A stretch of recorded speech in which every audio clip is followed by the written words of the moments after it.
tó ẹ máa káàbọ̀ o a kí yín o nílé lóko lọ́nà lẹ́yìn odi pé ọ̀dẹ̀ òdùbí àjíǹde ara yóò máa jẹ́ fún wa o.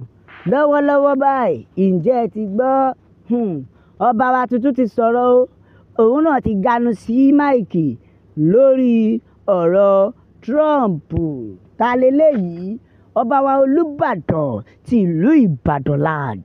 Ó ti sọ̀rọ̀ látàrí mọ̀rúmọ̀rú tí ó ń lọ lọ́wọ́ tí Trump sọ pé òun kógun bọ̀ láti wípé ṣẹ́rí pípa tí wọ́n pa àwọn Kìrìsìtẹ́nì tí pẹ̀lú ọ̀rọ̀ tí Trump sọ yìí ó fi hàn wípé àsìkò tí gbogbo yín máa jí leléyìí tẹ́ máa sọ pé ó yá ẹja pawọ́pọ̀ ká lé agbésùnmọ̀mí lórílẹ̀ bàbá wa.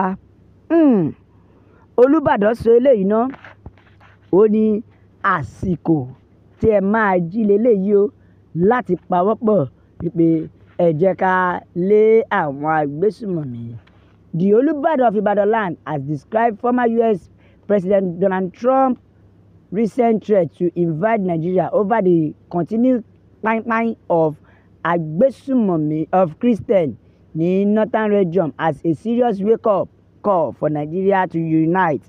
Ó ní ṣe rí ọ̀rọ̀ yìí, ẹ jẹ́ ká sọ pé òun ló máa fà á tàbí ká sọ pé òun ló máa jẹ́ kí gbogbo yín jí lójú oorun láti fi lè wà ní ìrẹ́pọ̀ àti Yorùbá àtàwùsá àti Yíbò láti fi lè ṣe kíni kojú da àwọn agbésùnmọ̀mí.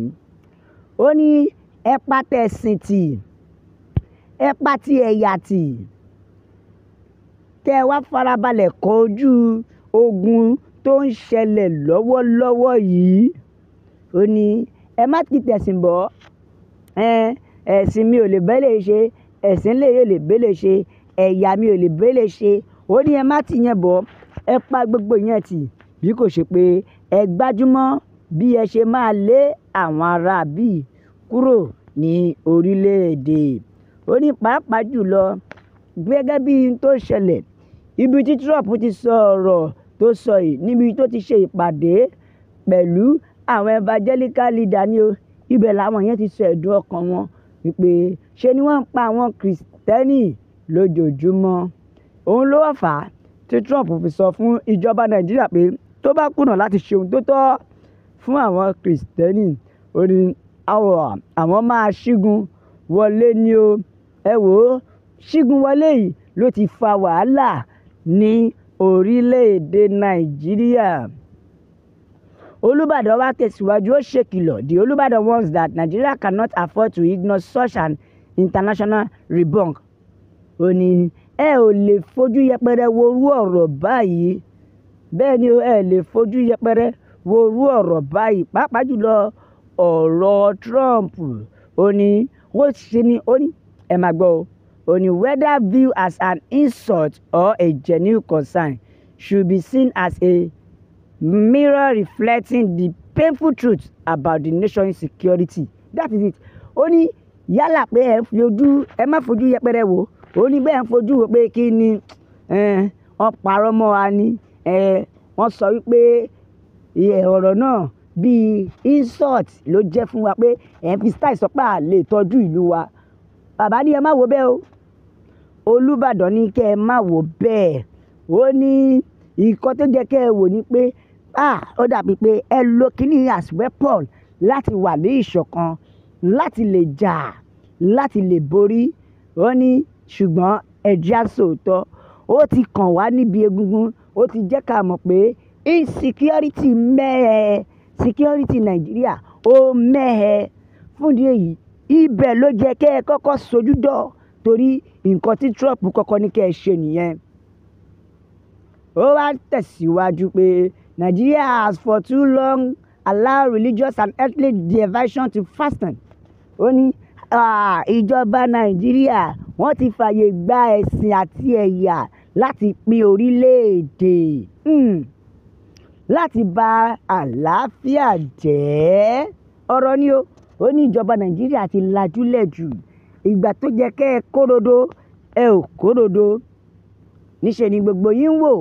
Ṣùgbọ́n sì nígbà tí Trump wá sọ̀rọ̀, ẹ wo èèyàn mi, jìnnìjìnnì wá rèé o, jìnnìjìnnì ti dé.